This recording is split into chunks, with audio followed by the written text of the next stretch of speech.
Sorry, I'm just feeling a little superior tonight. You're listening to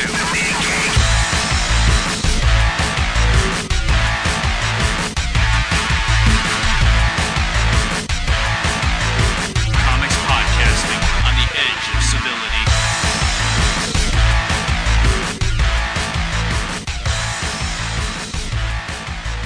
Kick this shit off. All right. Oh, well, first we got a major toast to one of the all-time. My goodness. Also tells you how late this podcast has been. Yeah, it's pretty late, and we do apologize about that. I don't apologize for shit. I got a life, people. It's not a good one. It's not tempting. You ain't sitting there going, I wish I had the Rev's life. No. But I still fucking have one, and sometimes shit gets in the way. Like, you don't think I just want to sit around, read comics, drink heavily, and fucking talk about it? Actually, I don't, but I do that anyway for your benefit. What do you mean you don't? I like all three of those things, but combining them seems like work. How? I don't know. I'm a complicated person. If complicated is a euphemism for fucking weird. It always has been. Bing. Don't bing at me. All right. To a British gentleman, a scholar, a heavy metal singer, a phenomenal actor, and apparently a psychopathic spy. Mr. Christopher Surly. I never thought he was that surly. Oh, see? I fuck something up and you get a dumb pun out of it. That was very disappointing when I read that. Oh, actually, we got two. Who was the other one? A wrestler. Oh, Dusty Rhodes. You don't even care about wrestling, but you got to give up for Dusty Rhodes. I remember Dusty. I've seen a few of his things. I would not make you do any wrestler, but Dusty Rhodes warrants a nerd to fucking click. You goddamn right you wouldn't have me do a wrestler. It's disgusting. They do you. Yeah, aside from that. That's just nastiness. Oh my god! Kids, this is the Mean Geek. Comics podcasting on the edge of civility. Today we're going to get through some Marvels. Massive pile of Marvels. I have to catch up the rev on my nerd things I've done. I don't want Andrew to yell us again. What? Introductions. I don't want Andrew to yell us again. Oh, I am the TechJedi, Adrian Hunter, your main host, webmaster, and generally speaking, provider of all things cast. Yeah, pretty much. This is the quote-unquote talent. Damn right. Bill Reverend Mad Duck McGinnis. Quackity, quackity, my bitches. You just wanted a reason to say quackity, quackity, my bitches. You know what? I really don't. I don't plan. I wish that I planned even the smallest amount of this. And it so doesn't happen. I have occasionally, like when I make notes, sometimes I'll have a line that occurs to me as I'm reading this, like, I want to stab this book in the eye with a fucking fork. And, you know, if I remember thinking that, I'll write it down. But yeah, I'm very not organized, it turns out. And yet surprisingly neat. Yeah, that's kind of weird. You're just all about weird today. Well, you know, you keep bringing me weird shit, so I have to label it weird. Fair enough. Label. I bought you a toy and a video game. Shut the fuck up. What? I did. What? I mean, you know, it came to a grand total of $2.50. What? I don't even know why I'm doing that anymore. Yes, and I appreciate having a copy of Rebel Assault, which I hadn't had. I did have 2, Encounter at Drayton, but I did not have 1. Have you played it, or is this entirely new to you? Entirely new. And now, do you have... Even though it's 19 years old. So, do you have a system that you keep separate for older games, or... I used to, and then Dalton took it and hasn't given it back yet. So time to build a new one, then. Yeah, trying to find somebody who has an old one, you know?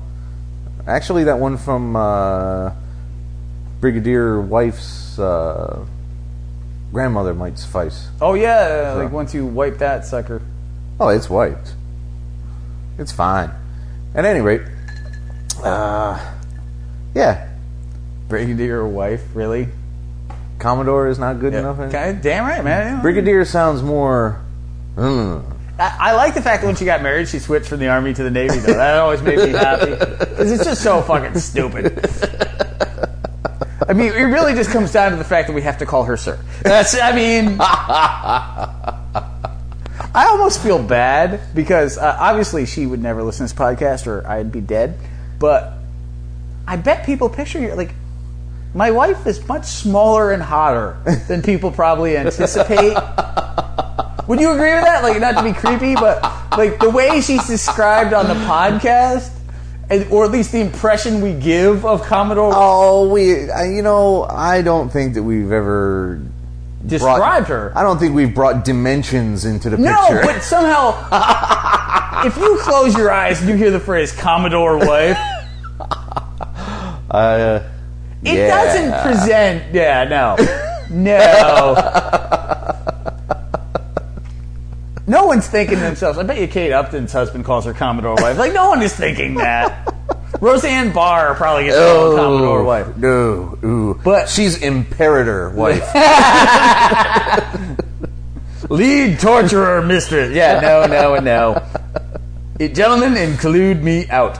Anyway, in defense of the Commodore, I would just like to say my wife is far better looking and than you would picture from the sad tones that she receives on this podcast. Although everybody's fucking terrifying. Like, that shit is true. Wow, that was divergent. You've gotten you have a lot to get out, don't you? It's been a long time since I podcast. Apparently, I've come to like this. This is cathartic for me. Wow. No wonder I always make fun of Warhammer. You're stealing my friggin' therapy, apparently. Yeah, well, we'll take care of that. So, I have gotten very much further on the cataloging of the now curated, so to speak, comics collection. Ooh. I have put up to Revival in the database. Cool. So that's all the way from Adventures of whatever, Now, did you all the way up find to Revival. I always wonder this, because we do the purges and keep it all organized, and we did really swimmingly well with the last one. Uh-huh. As you're cataloging, do you find anything that gets pulled in the moment? Pulled to be removed?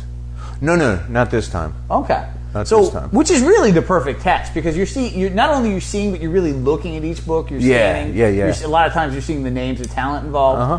So that's kind of impressive. And I've got some books that I didn't realize were quite as important or as expensive as they were.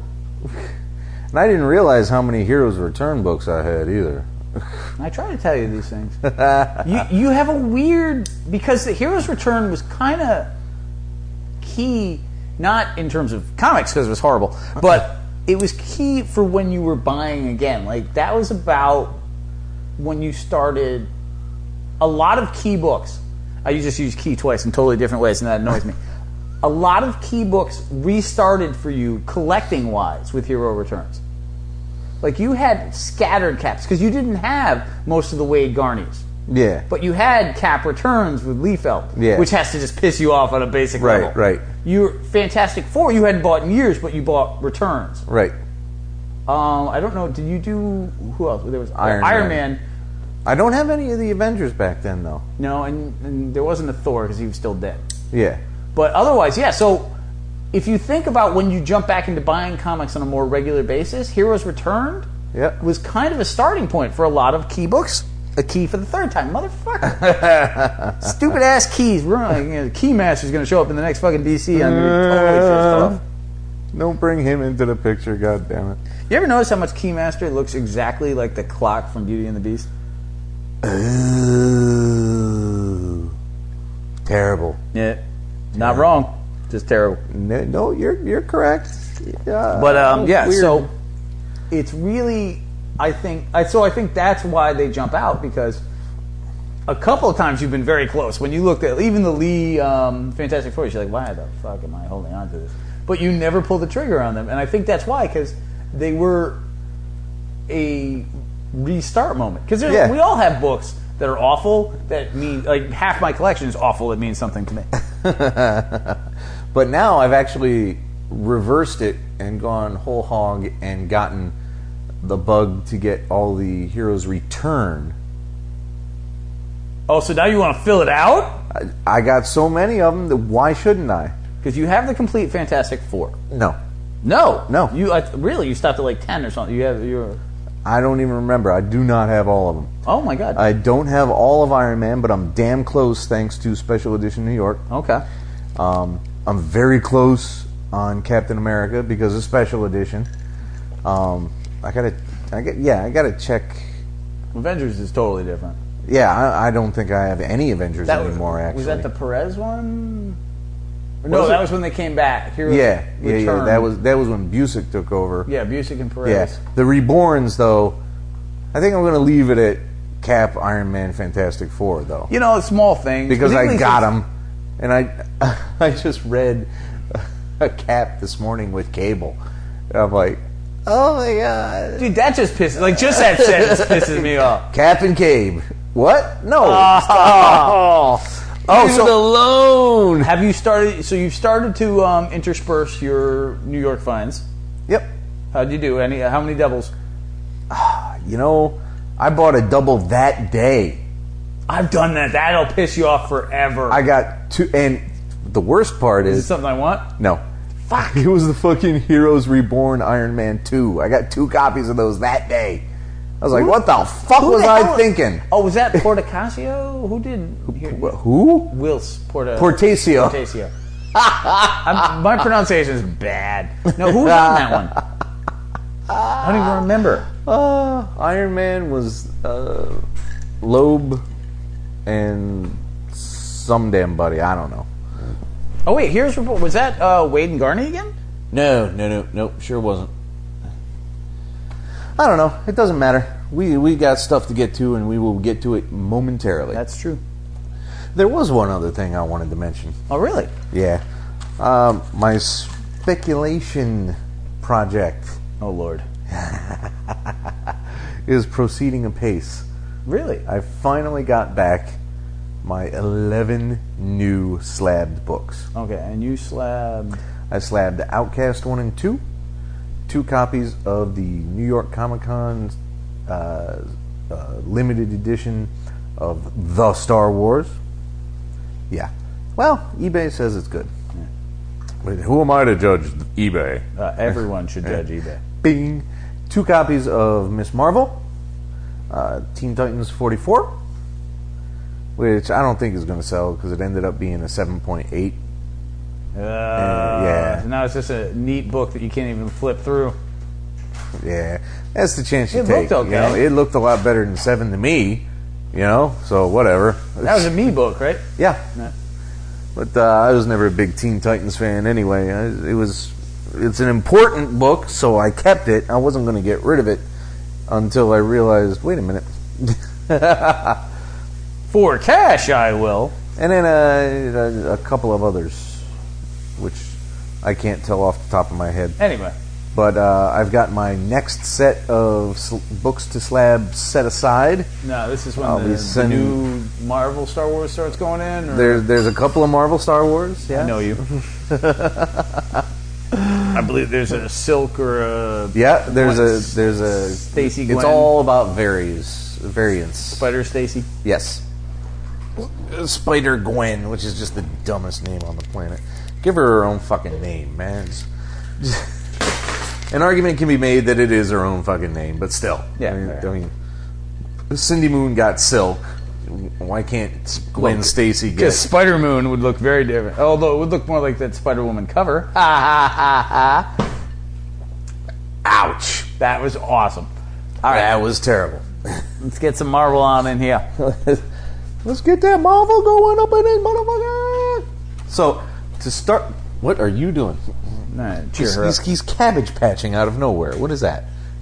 What is cabbage patching? That weird dance thing that you just made. I hate you to death.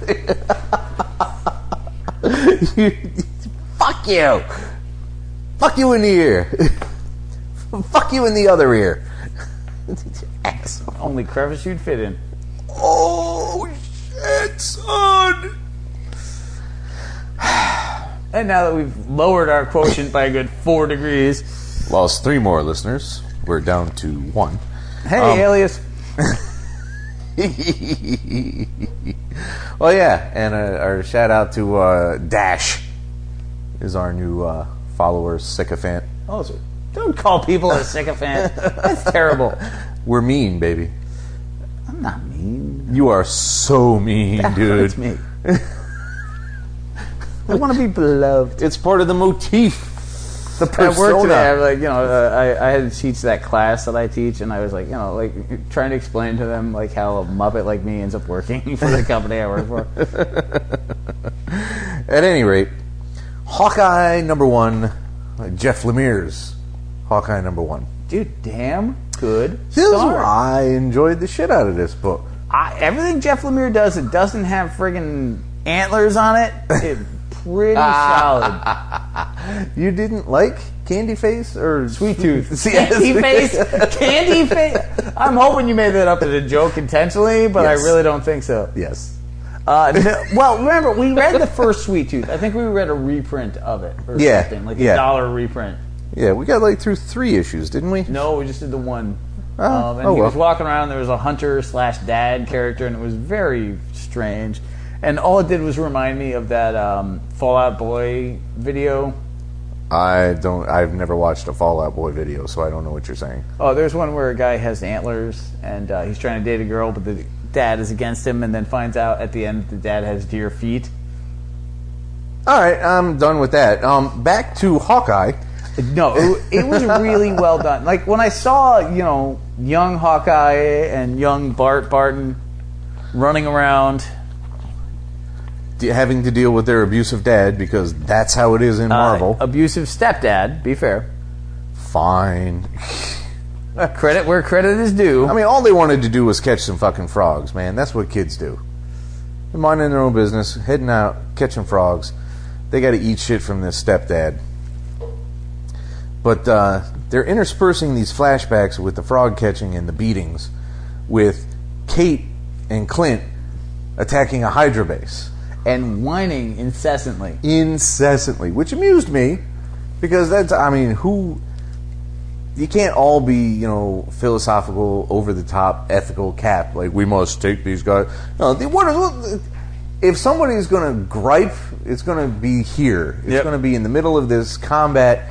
I mean, imagine us assaulting a hydra base. Yeah, I did, and the two of us got shot in 4 seconds and fell over. All right, imagine competent us? A little further. Okay. Just a little maybe skill. Not so far as competent, but maybe we had some skill. No, I totally enjoyed that. And I love the fact that it wasn't Hawkeye whining, it was Kate. I thought that was great.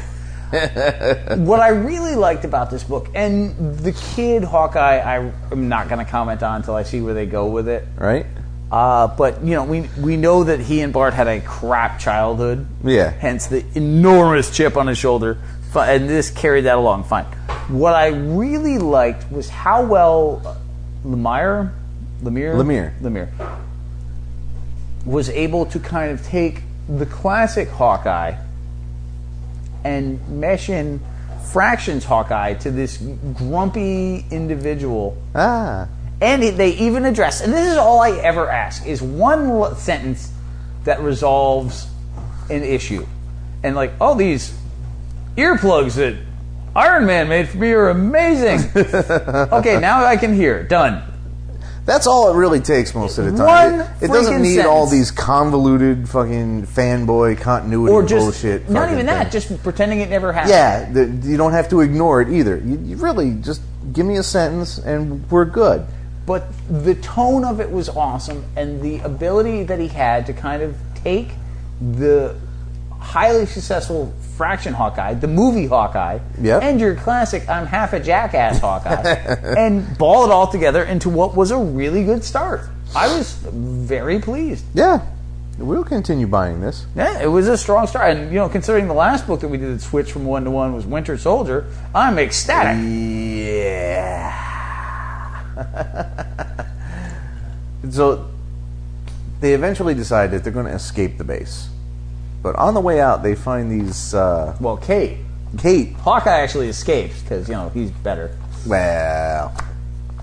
Is he better, or is he just more experienced? We can only hope. Well, isn't experience better, really, usually? Well, you can be experienced and still be a jackass. Well, we're talking about Hawkeye, so yes. Yes. So he did the job, but Kate stumbles on these 3 probably mutant kids, who they decide, you know what, we're just going to have to take them because they're being experimented on and this can't happen. I'm not a huge fan. That's a trope to me. The weapon is their torturing children. Yeah. Like, that has happened a trillion times before, and there really aren't that many ways to twist it to make it interesting. Yeah, I feel like that one's been done to death, and yeah, a little bit. A slightly creepy start as well. But all in all, like that small thing aside, they haven't done anything with it yet, so it might be awesome. But I thought it was a very promising start. Big fan of HAWKEYE 1. Cool. So we were positive, bitches. For Make once. note. Make note. Bringing us to Captain Marvel 13. Now, the fight in the long envelope is continuing as Harrison discovers a warp bear, which kind of amuses me and kind of irritates me, but I lean more toward amusing. I can't remember what it actually means, but read the book and you'll find out what a warp bear is. The dialogue between Captain Marvel and her ship, Harrison, was both really funny and very hard to follow. Well, I mean, Harrison doesn't like his ideas rejected. That's something that has to be noted. During all this, Teak and Chewie are still captives. So it's somehow or another, the warp bear actually has juice and it coats the ship and it makes it exceed normal speeds. Dude, the worst science ever. So bad. No, I like the long envelope. That's good science. Really? Yeah. That's decent theoretical astrophysics. Okay. The warp bear juice is terrible, though. What about the cat with a pocket dimension in it? There's lots of things with pocket dimensions in it, so that's neither here nor there. Men in Black presents Cats. Right. They finally punch out of the endless envelope right at the Havensey space Havensey ship and attacks, and they save Teak. So this is good. I'm kind of concerned though. I read just yesterday that Kelly Sue DeConnick is leaving Captain Marvel after Secret Wars is all done. Okay. And it turns out she hasn't been the exclusive writer on this book. Oh yeah? Yeah, she's had a co-writer. Matt. No, somebody else entirely whose name I didn't recognize. Okay. So, I'm wondering which parts of which were hers and which parts of which were the other person's. Well, I mean, Kelly Sue DeConnick, this is my favorite book of hers. Yeah. So I'm sad to see her go. But worst case scenario, like when we dropped Fantastic Four, that sucked a little bit. You're like, God damn it! I was really hoping that I wanted you to be good. We enjoyed you for a while. Captain Marvel, like not buying Captain Marvel is really easy for us. It really is. I spent most of my life not buying Captain Marvel. I've never thought twice about it. Buying it was the anomaly. Yeah. So I didn't buy it when he was a Kree warrior. I didn't buy it when he was Rick Jones. I didn't buy it when he was a Quasar knockoff, and I'm not buying it 2 weeks from now. So I uniformly do not buy Captain Marvel. But you're right. It's been enjoyable. It has. It very much has. And however, I don't like the fact, and it makes a little more sense now because maybe she's tying up loose ends and whatnot. Yeah. But she's just removing the entire back cast, as it were. So Tick is gone now. That's right. So if this is the Garth Ennis, raise the earth, burn it down, son of a bitch. Sowing the salt. Yeah, make it easy for the next person to do whatever they want. Yeah, well, in a sense. Which is respectful, but, Yeah, but it also doesn't leave you anything to work from, really. So suddenly you've got extra work. And all right, they left me with scorched earth, so I have to terraform this whole fucking book again. If they're bringing it back down to Earth, that just makes it easier. Yeah. Here's my alien roommate, my alien cat. Yeah, but she's had, 3 whole actual storylines in space? Oh, yeah, that's a great cosmic Avenger liaison right there. You know what? We didn't get through one before we kicked the Winter Soldier to the curb. Yeah. Yeah, so that is a bonus. I mean, there's progress.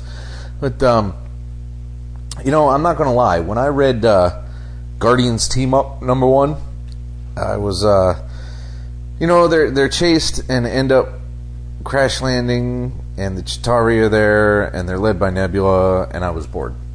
Here's the fact of the matter. I bought this entirely because Bendis and Adams were on it. Yeah. And it turns out there was a second one, which I didn't get because I wasn't ordering two of them. Like, oh, give me the second one too. Like, no. It turns out it's a two-parter, so I'll have to find that. Bendis writes a really good Guardians of the Galaxy. We enjoyed the book when he was on it. I don't remember why that got dropped. I think you were just buying too many at the point. Well, totally. We didn't buy it regular ever. Oh, you got one. I just found a bunch. Yeah, That's yeah. right. Okay. And I never found one, annoyingly enough. The problem is, it's two-part. One, I'm just prejudging because I really enjoyed hating Guardians of the Galaxy. Like, you remember how hard it was for me to turn around on HAWKEYE? Like, Guardians of the Galaxy, like, you go back to Charlie 27 and Vance Astro, like, hells to the no. Vance Astro. Yeah, no. Oh my God, I haven't no. even thought that name in a decade. Terrible. It's just terrible. So, and the other part is, like, right now they're a flavor of the month. Like, Star-Lord is dating Kitty Pryde. Yeah, which is kind of weird. I mean, she needs a regular guy, I think. At least a guy on Earth. Maybe a mutant, fine. But she has too many responsibilities over at the school. She doesn't need to be gallivanting around the universe, hanging out with, Pimp Daddy of the Week. There's just a little too much going on in this space right now between the Black Vortex and the Starjammers and Iron Man in space and Captain Marvel in space and the Guardians of the Galaxy and Winter Soldier. Like, perhaps we've pushed this a tad too far. Just a little bit. So, the Guardians, just not a book that I routinely want to buy. Then, taking away from that, it's another goddamn team-up book. Point two. And we enjoyed the Spider-Man team-up book. We enjoyed the Cap team-up book. Yeah. We enjoyed, they've all been to degrees, but Marvel 2-in-1 hasn't been around a long time for a reason. Now, Avenging Spider-Man was pretty fun for a while. And the Cap and was pretty fun. It depends. If you recall, there were a couple, when it first started, you're like, I don't want this at all. And then it hit a night. Cullen Bunn was on it for a while, and you're like, okay. Had a nice even keel, and then it veered again when it finally ended. But what else? What other two? Oh, yeah, Superior Team Up. Yep. We didn't read Superior Team Up, though. We read the first one, maybe. We read something. And then, of course, there was also the Wolverine one, Savage Wolverine. Oh, yeah, we didn't bother with that. Yeah, we did the first couple because Madriera was on it. Well, you did the first couple because Madriera's on it. I am not a big Madriera fan. Shame on you. Whatever. Give me a break. So, we're pushing it for talking about this book now. It was fine. Good. It was cute. It was fun. If you're really into Guardians of the Galaxy, it is great. There's a part where Rocket Raccoon and Spider-Woman go head-to-head that is so hysterically funny that I literally just had to stop and be like, okay, that happened. It was so point-on perfect that they nailed it. But then the fact that Nebula has this weapon that drops all the Avengers and all the Guardians of the Galaxy and just fires off and like, that's cheating. Like, no.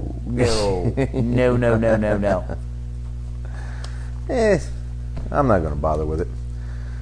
But Superior Iron Man is ramping up a little bit, I think. Number 6 has a frightening amount of stuff going on. Oh, yeah. Really. No, Pepper and the Armor have a plan. Yeah, because Tony is selling technology plans to the U.S., the Russians, and the Chinese. I think you misunderstood that. No, I thought it was pretty clear. No, bear with me.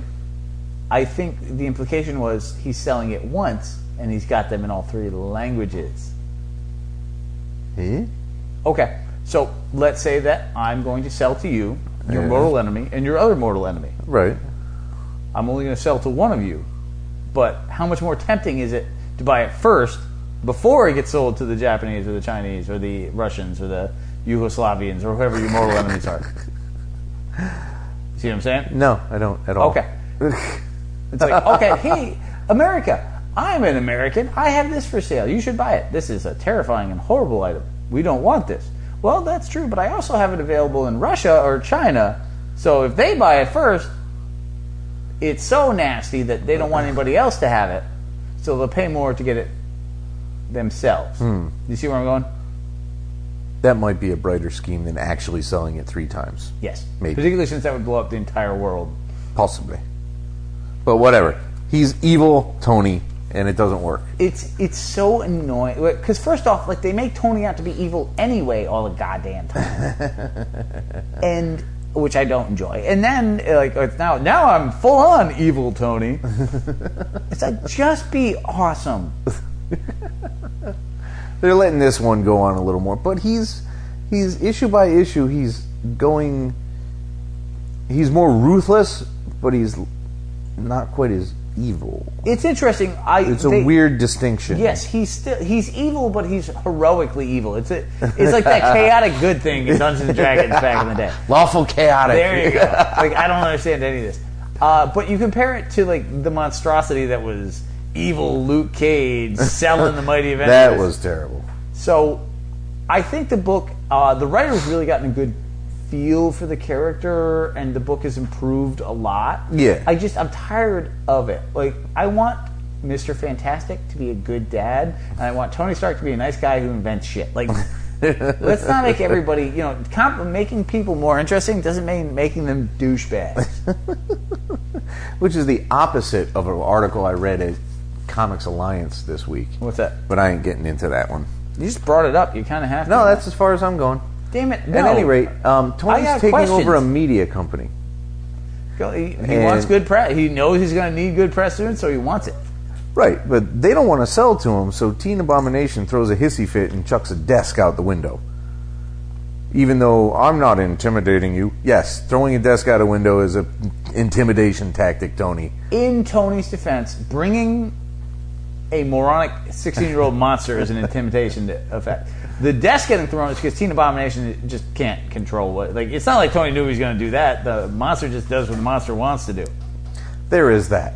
But it had to be... I mean, you can't decide to bring somebody like Abomination to stand next to you while you're making a business deal and not have people realize, you know what, he's trying to intimidate us. Oh, yeah, no, he totally is. But all I'm saying is he doesn't know how the monster will behave once it's in the room. Yeah, but you got to figure he's a monster. He's going to behave badly, especially a 13-year-old jackass. Yeah, no, I mean, he's not even a smart 13-year-old. He's not in the fucking honor society, okay? He's Happy Hogan's kid. He's lucky he can lick walls. That's true.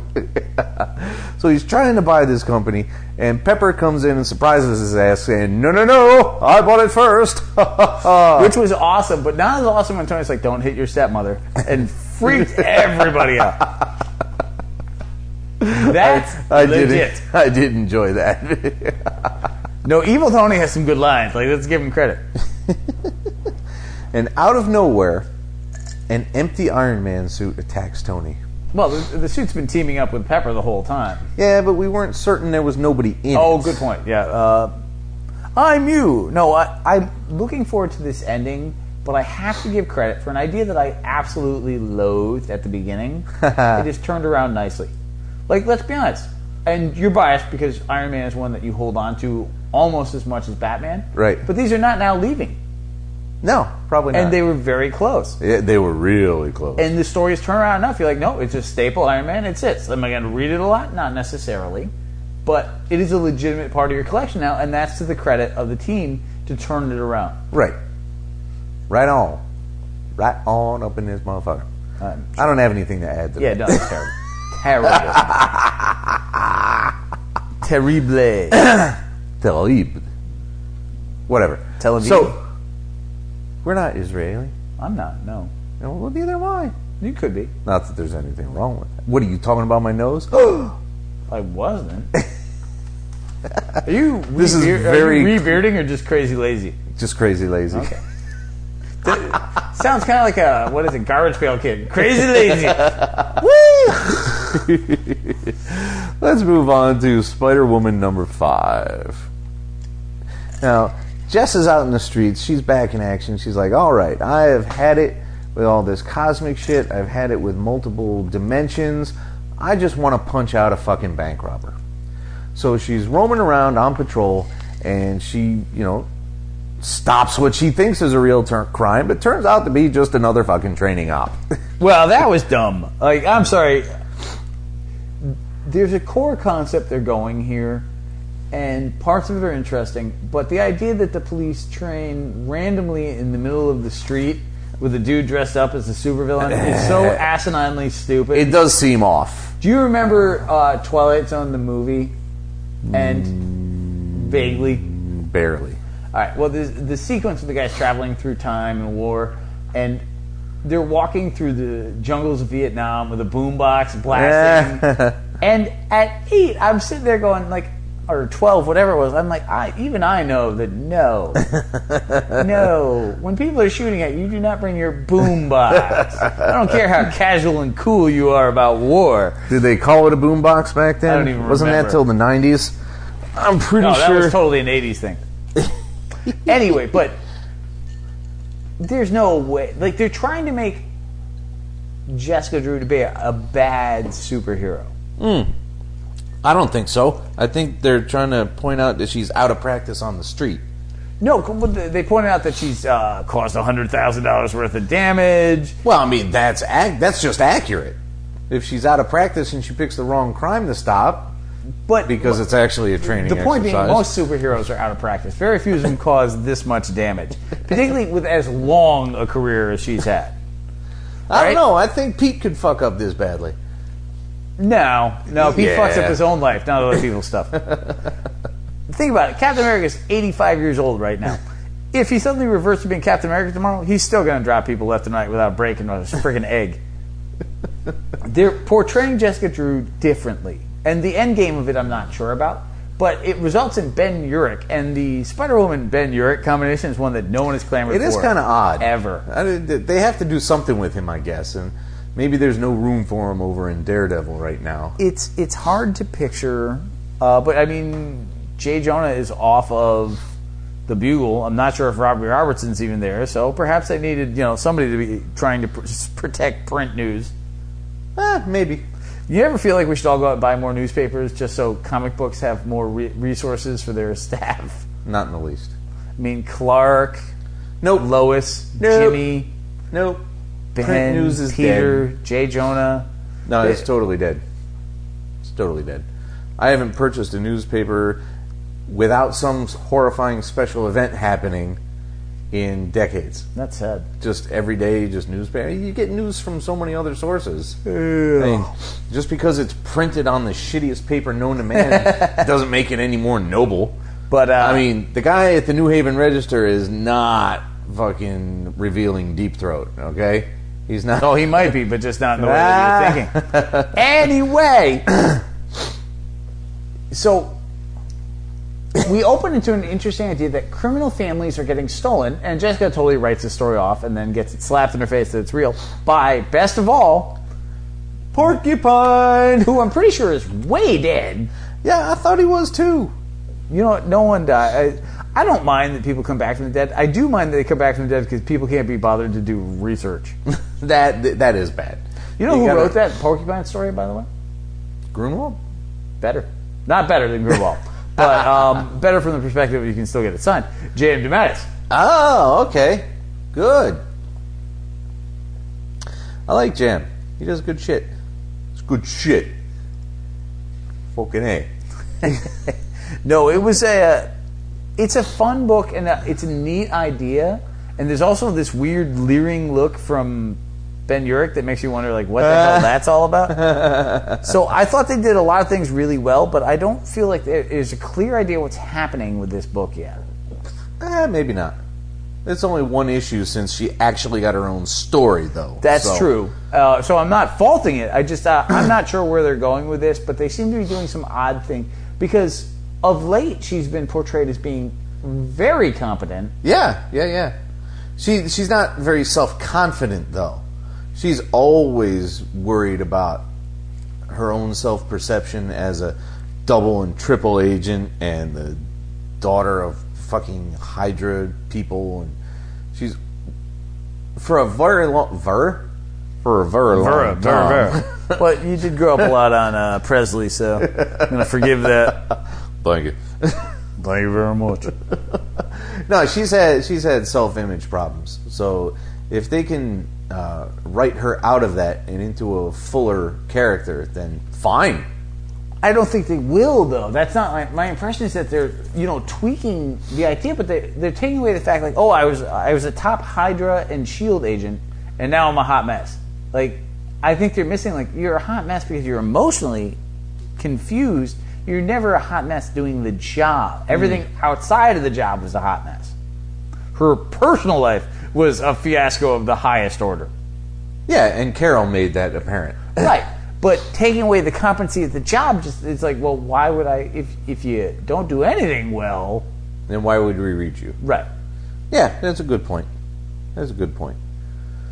But I'm looking forward to more issues so far. Yeah. We'll see. And you got the next one, and I've read the next one after that, and it does get interesting. Cool. And that's where I'll leave it. Dun dun dun dun. Burp. So, Princess Leia number 2. Ooh, Mark Waid, man. Bang on. The search for surviving Alderaanians continues as we get, and I giggled when I wrote this sentence, veggie-based flashbacks to Leia's childhood lessons on service and fighting. That was pretty awesome. There's a couple of really nice moments. Dodson is doing amazingly good stuff. Great work. Wow. Way less cheesecakey than normal. Well, he's got more and bigger and more critical eyes on him with this book than he's you know what? probably The had dude's with insanely talented, and it's not like we don't enjoy, like, hey, you draw a beautiful woman, woohoo. But when he steps outside that, the guy is a great artist. He really is. However, and this is not Dodson based, this is the worst of the new Star Wars books. Really? Well, bear with me for a second. Because this is the first one that basically just does a one-off Standalone Marvel Star story. Wars. And it's not it's exactly what I saw 35 times in the original Marvel. Oh, here's an ex-governor, or here's an ex-senator who's a dick, and I trust you and you betray me. You've read this. That's true. So many times. Yeah. I've been reading a lot of Marvel Star Wars lately because they've gotten easy to find lately. Even well, you've been hunting them more too. In reasonable condition, not no near mints from it. But yeah, I've been made the effort to hunt them down now that all the Batman shit's over.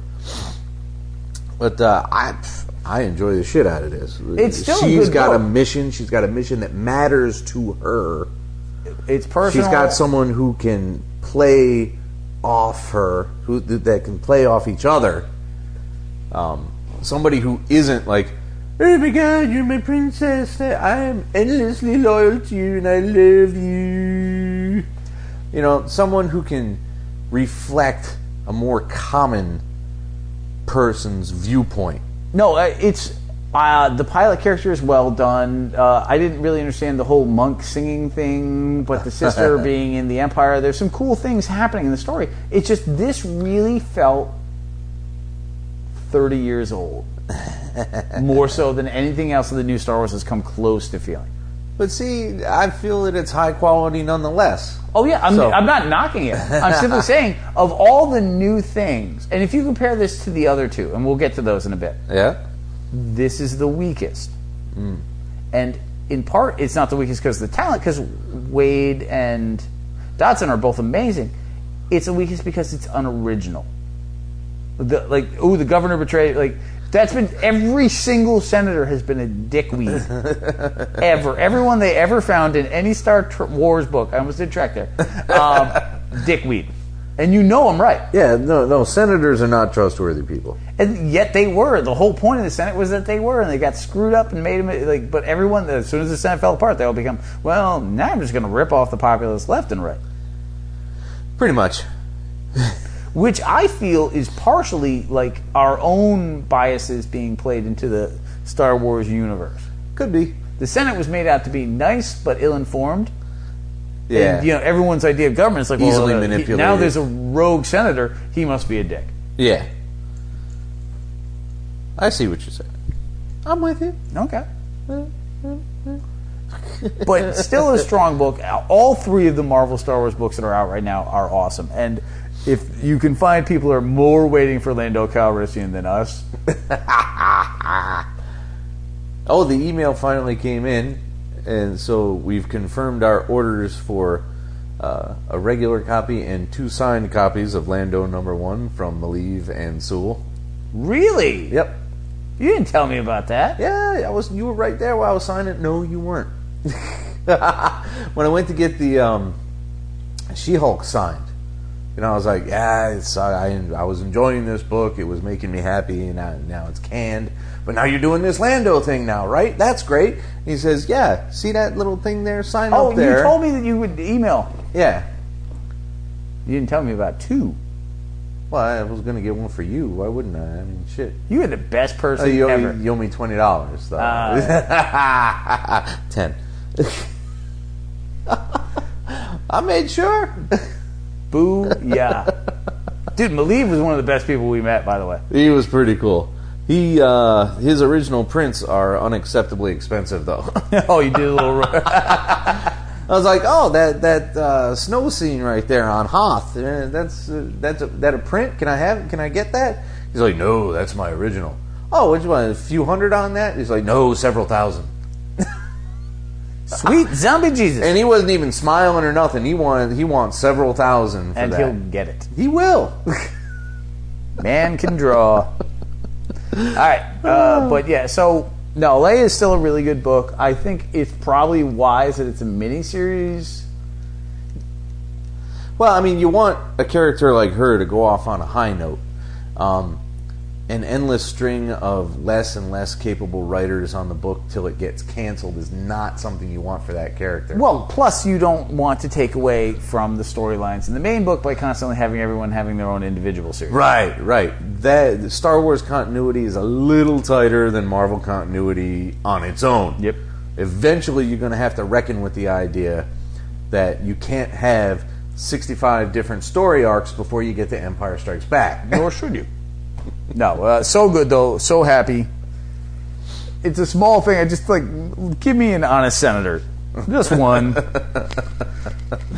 You can't even get that here. Yeah, Space Reb Ralston, whatever you need. It's fiction. We should be able to have That's my one. point, because Star Wars had them. At very least, they had Jar Jar. Senator Binks was honest. I would kick he was you in easily manipulated, but he was honest. Kick you in the face with a truck. Oh, stop. How? I'm working it out. It's all about Fucking leverage weirdo. and physics. Anyway, so Darth Vader #3. See, now this is a completely different thing. This is a very different book. On a quarantined world, Dr. Aphra is trying to steal some tech. This is a brand spanking new, unheard of Star Wars character. She's kind of a salvagey, kind of roguish character. She's basically she's basically Bella. She's a rogue archaeologist. Bella. It works perfectly. It does. But here you have you've got Vader realizing that it's like Vader read all of his Dark Horse issues. He's like, fuck, I'm incompetent. I love the image of Darth Vader reading bad Darth Vader comics. You need to make tiny photocopies so you do that in Trooper Johnson. Come on! I'm totally doing that now. That's the newest idea. But, no, fuck that. Let me write this down. Pause. Go ahead. Speak. So, you've got him going out there okay, my life is not working the way it should be. I need a behind-the-scenes team. And I don't need a lost command. I need, none of these super stormtroopers that just get shot in the face and fall over. So he finds this horrible, horrible person who goes around creating evil droids and starting them back up, hoping they don't kill her in the interim, and then selling them. And now the droids are coming to him. And it's odd because they create basically a evil Buffy version of C-3PO and R2-D2. They totally do. Like, if they had robot mustaches, it's a mirror world. I made a Star Trek reference. I hope you enjoyed that. I did. And then they're off to Geonosis. And the best part of the entire book, by far, as much as I enjoyed the protocol droid complaining about not being able to torture anyone, is when, what's her, Dr. Afra? Yeah. Oh, crap, I got a name right. Dr. Afra looks at him and is like, oh, do you have any problems going to Geonosis? And there's just a panel of Darth Vader, the most stone face of stone faces ever. He's like, I don't care about that, bro. It's like, oh, awkward. So good. Like, you, and this is my point. Like, you look at Leia and then you go to this, and here's a new idea being done in an old way really well. Right. It's not a Dark Horse Darth Vader book where it's a new idea and you're like, oh, why are you incompetent? Why are you bad at everything? To be fair, he does get bitched at. But he's more take charge of his own... Dude, they literally show him, she's like, how did you find me? And they just show a page of him killing people. That's true.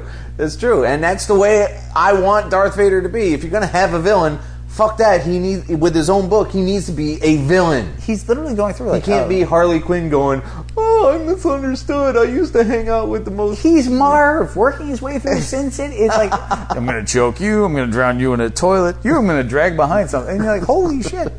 The Marv Darth Vader Conundrum. There's your fucking title.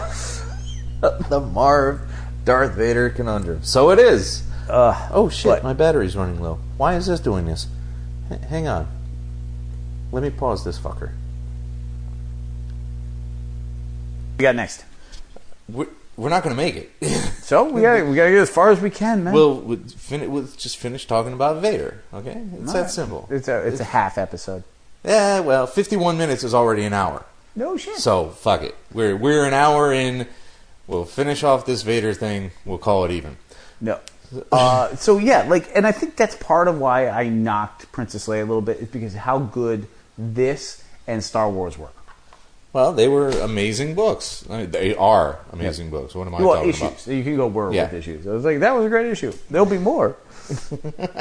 No, I very much enjoyed it. I had, like, Kieran Gillen is just so god. The only problem I have with Kieran Gillen is that, and this one's La Roca, right? Yes, great looking book too. La Roca is now my premier favorite Star Wars artist. Oh my god, the way he makes a Star Destroyer look. It was impressive. No, it's a very clean looking book. It's a very well written book, and I can't wait for the next one. Like, I want to know what happens next. And I thought the way when they started the R2 droid, whichever robot name they came up with, and you're like, well, it might shoot us. I'm like, dang, I was excited. I'm like, what's going on here? So it's a great book. At this point, kid, we got 3% battery life. We've already lost 4%. Wow. So I have to render this and call it even. So good night, fuckos. Bless you, fuckers. And oh my god, I'm running out of power. Away. The Mean Geek is recorded live at the Reverend Mad Duck's apartment whenever the hell we can get to it. Find us on Facebook, Stitcher, Twitter under @TheMeanerGeek. Subscribe to us through RSS. Or we can be located at our own site, www.themeangeek.com. And most importantly of all, you can find us as a proud member of the Comics Podcast Network. Email us directly at themeanergeek@gmail.com. Can I drink now? You may.